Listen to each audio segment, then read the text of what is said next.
Houston man pardoned by President Donald Trump for his involvement in the January 6th insurrection has been arrested on a child sex charge. According to the Harris County District Attorney's Office, Andrew Tate was arrested Thursday morning in Leon County. He was charged back in 2016 for online solicitation of a minor. Tate was serving 6 years in prison for assaulting Capitol police officers during the protest. The DA's office asked federal authorities to keep him in custody, but he was released after President Trump issued pardons for people charged in the January 6th riot. January 16th, 2021. A day that will forever remain one of the most controversial and debated moments in modern American political history. What began as a political rally in Washington, D.C. quickly turned into something far more serious. A violent breach of the United States Capitol. Supporters of the then President Donald Trump gathered in large numbers, many believing the 2020 election had been stolen. The crowd marched toward the Capitol as Congress met to certify the election results. Within hours, barriers were broken, police officers were assaulted, and lawmakers were rushed into secure locations.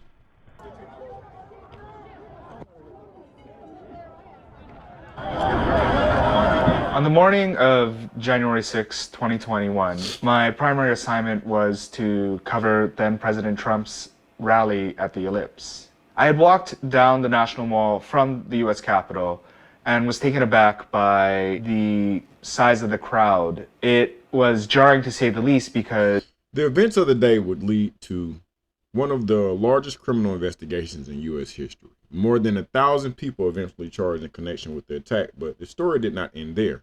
Years later, the political landscape changed again, and with that change came a controversial decision that would reopen wounds from that day. It had been the most amount of people that I had seen gathered together in one place since the start of the pandemic. You could definitely feel the tension in the air throughout the entire rally. Many people were chanting about how the election was stolen, saying how they wanted to march on the Capitol to voice their displeasure, which they obviously did.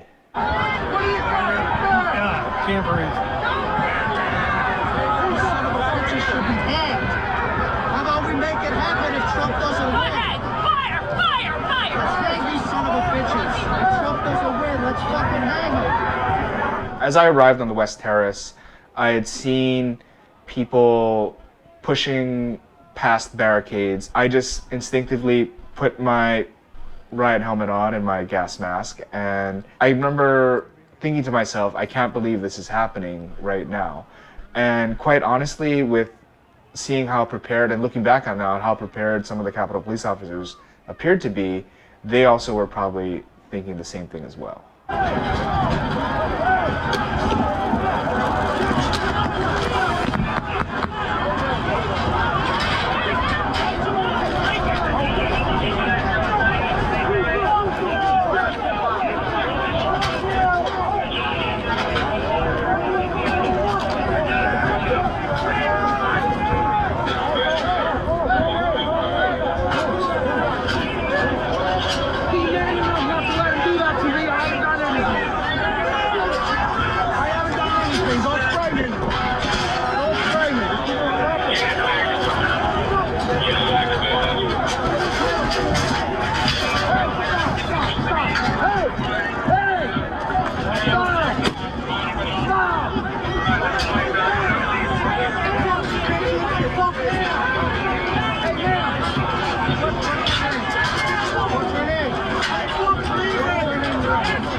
6, 2021 began like many political demonstrations in Washington, D.C. Thousands gathered to protest the certification of the presidential election.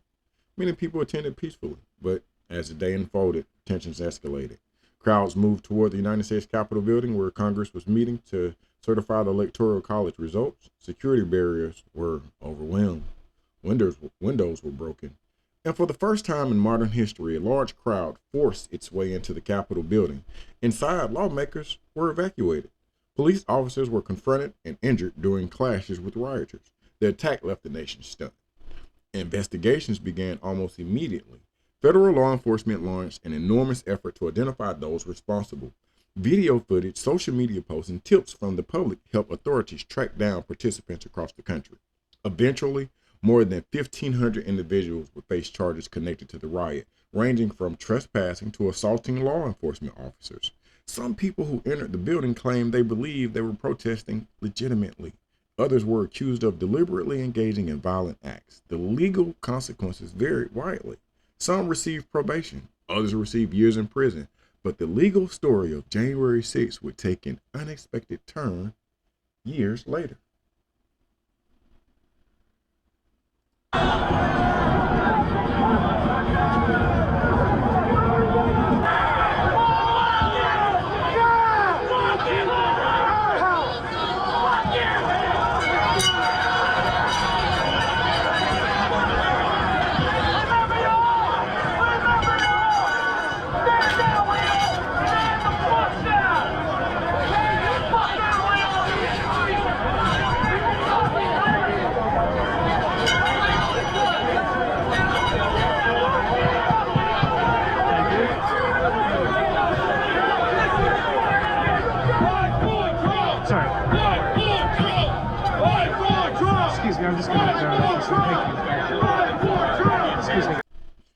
The United States Constitution gives the president the power to grant pardons. A presidential pardon can erase federal criminal convictions and restore certain rights. Throughout American history, presidents have used this power in controversial ways. But when Donald Trump returned to office, one of the most debated decisions of his presidency was a sweeping pardon of many individuals connected to the January 6th attack. In early 2025, Trump granted clemency to roughly 1,500 people charged in connection with the Capitol riot. Supporters of the pardons argued the defendants had been politically targeted. Critics argued the move undermined accountability for violence.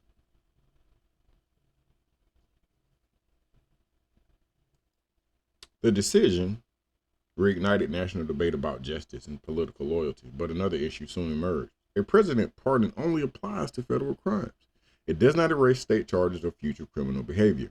That distinction would become critically important because in the months and years after the pardon, some of the individuals involved in the riot would again find themselves facing legal trouble. And one case in particular would shock the public. The individual case. Pardon me, but of course it was joyous, very relieved. Here at the DC jail, President Trump coming into office has changed everything, reshaping the lives for some of the people held inside behind me. One of Trump's first moves in office was to order a blanket pardon for more than 1,000 people involved in the January 6th insurrection. You get little fears that come up. Will this take months? How long am I going to be in here?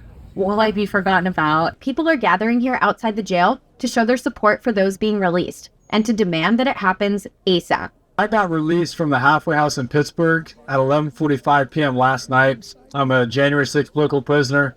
I've been down for 3.5 years. It didn't really sit right with me to just go home and kick my feet up. I think that it's important to be here to give them support when they come out. Trump's order includes people who assaulted police and even those convicted of seditious conspiracy, plotting to overthrow the government by force. He also cut short the sentences of 14 people who were charged with crimes related to that day, 9 members of the Oath Keepers and 5 members of the Proud Boys. And Trump ordered those in federal prison to be released immediately. We hope they come out tonight, frankly. This was something Trump promised on the campaign trail again and again. Just one day into his presidency and a little more than 4 years after the attack on the Capitol, he's followed through.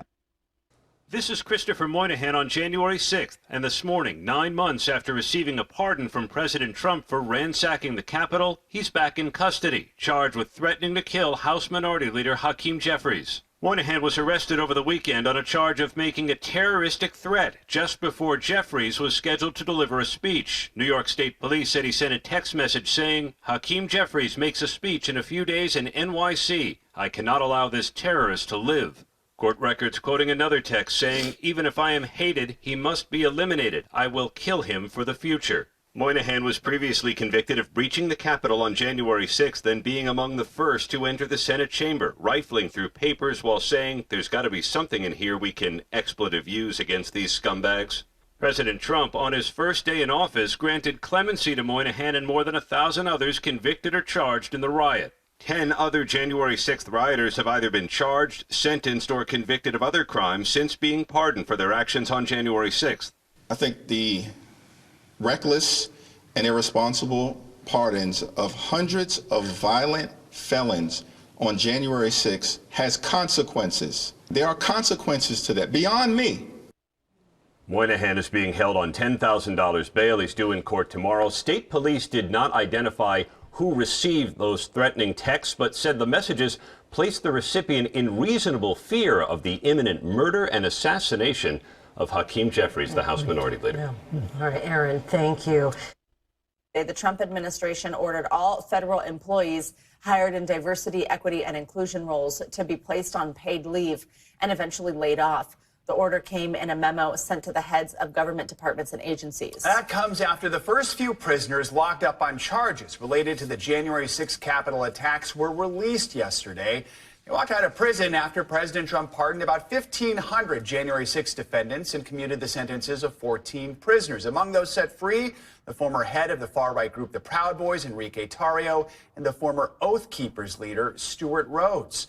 Speaking at a news conference yesterday, the president defended his pardons and commutations, even though some were charged with violent crimes connected to the riots.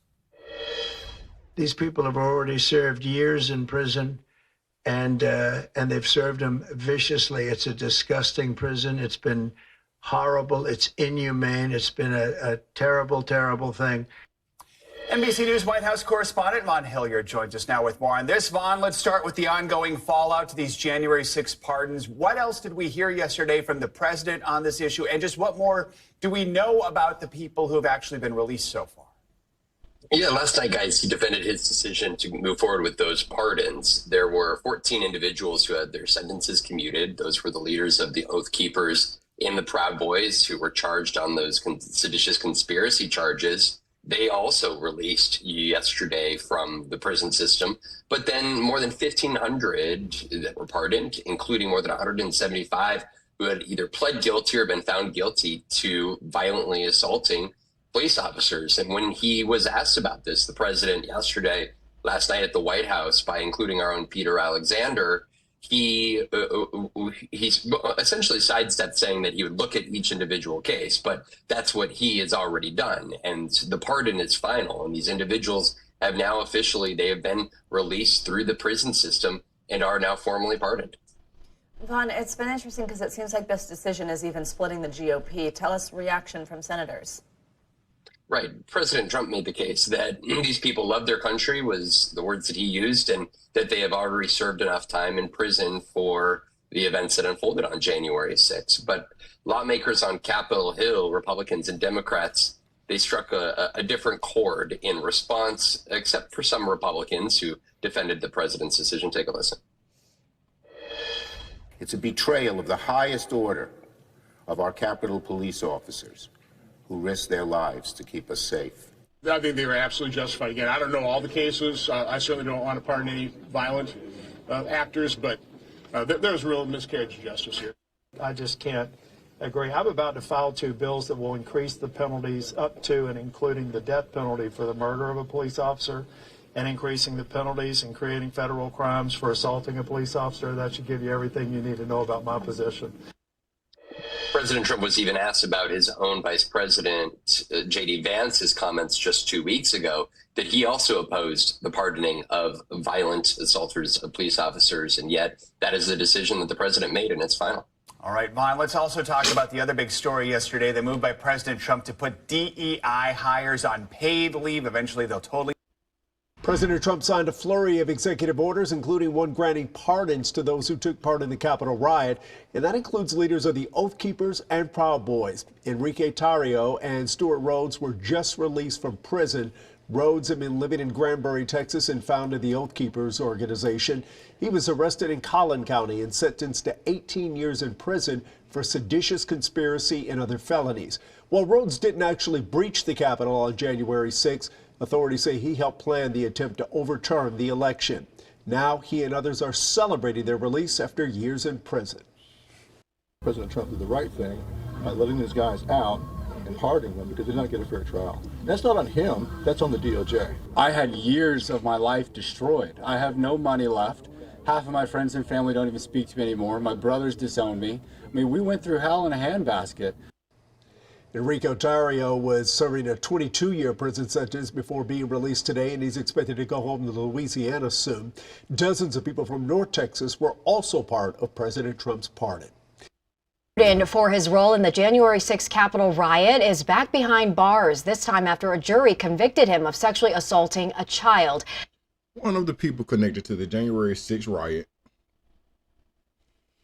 was later identified in court documents as Andrew Paul Johnson, a man who had previously pleaded guilty to charges related to the Capitol attack. He had been sentenced to prison for his involvement, but after the presidential pardons were issued, his conviction for the riot was wiped away. That meant his sentence related to January 6 no longer applied. However, the story did not end there. Investigators later began looking into separate allegations involving crimes against minors. According to the court records and news reports, the allegations involve inappropriate communication and exploitation of children. Authorities said the case included digital evidence and testimony from victims. The accusations were serious and they were unrelated to the Capitol riot. This distinction matters because the presidential pardon only covered his role in the events of January 6th. It had no effect on new criminal investigations. When the case went to court, prosecutors presented evidence and testimony. Ultimately, the jury found him guilty on multiple counts. In March 2026, a Florida judge sentenced Johnson to life in prison for those crimes. The sentencing marked a dramatic and disturbing turn in a story that began with political unrest. A jury found 45-year-old Andrew Johnson guilty on 5 charges, including molesting a child under the age of 12 and a minor under 16. In 2024, Johnson pleaded guilty to entering the U.S. Capitol through a broken window. Police say he used his status as a pardoned rioter to coerce the victim. Johnson now faces up to life in prison. Cases like this raise difficult questions. First, there's the issue of political accountability. Should people involved in violent political events receive pardons? Supporters argue pardons can correct unfair prosecutions. Critics argue they can send the wrong message about the rule of law. Second, there's the issue of personal responsibility. Even when someone receives a pardon, it does not change who they are as an individual. A pardon does not erase a person's character. It does not erase their choices, and it does not protect them from future crimes. Finally, there's the issue of public safety. The justice system is designed to protect communities. When individuals commit crimes, investigations and trials are meant to uncover the truth. And in this case, the courts ultimately impose the most serious penalty available. 2 agents with U.S. Houston man pardoned by President Donald Trump for his involvement in the January 6th insurrection has been arrested on a child sex charge.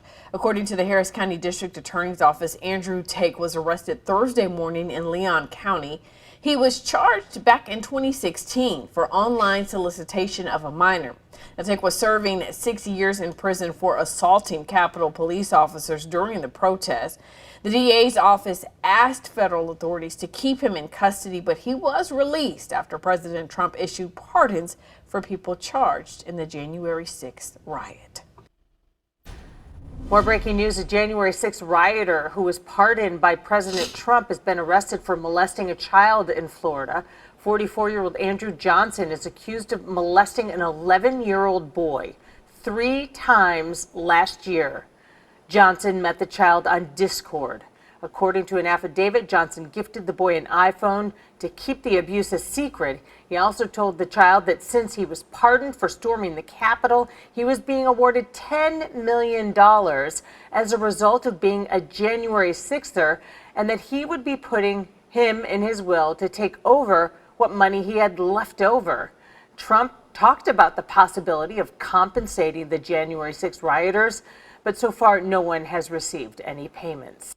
The story surrounding January 6th and the pardons that followed is complicated. It involves politics. It involves law. But most importantly, it involves people. Some people were swept up in a political movement. Some made terrible decisions in a moment of anger or belief.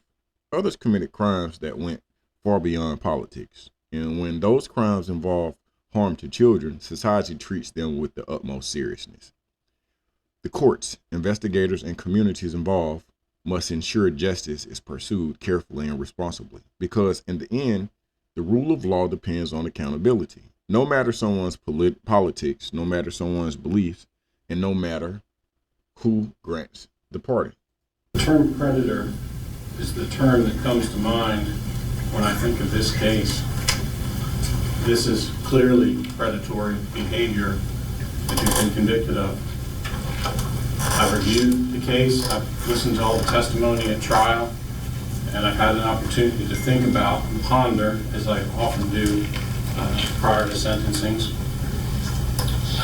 what the appropriate sentence is in this case. The only sentence that I think provides safety to the community and protects the community from your predatory behavior is a sentence as to count 1 of life in prison, as to count 2, 15 years, Florida Department of Corrections, as to count 3, 5 years, Florida Department of Corrections, as to count 4, 15 years, Florida Department of Corrections, as to count 5, 15 years, Florida Department of Corrections, and as to count 6, you were found not guilty. The events of January 6th will likely be debated for generations. Historians will analyze the causes. Politicians will argue about the consequences, and the public will continue asking difficult questions. But stories like this remind us of an important truth. Political controversies can capture headlines, but the justice system ultimately focuses on individual actions. Each person is responsible for their own decisions, and each case must stand on its own facts. In the end, accountability remains one of the most important foundations of any democracy. All these counts are to run concurrent, one with the other. As well, having reviewed the pertinent information, the court finds that you qualify as a sexual predator, and I'm going to designate you as such.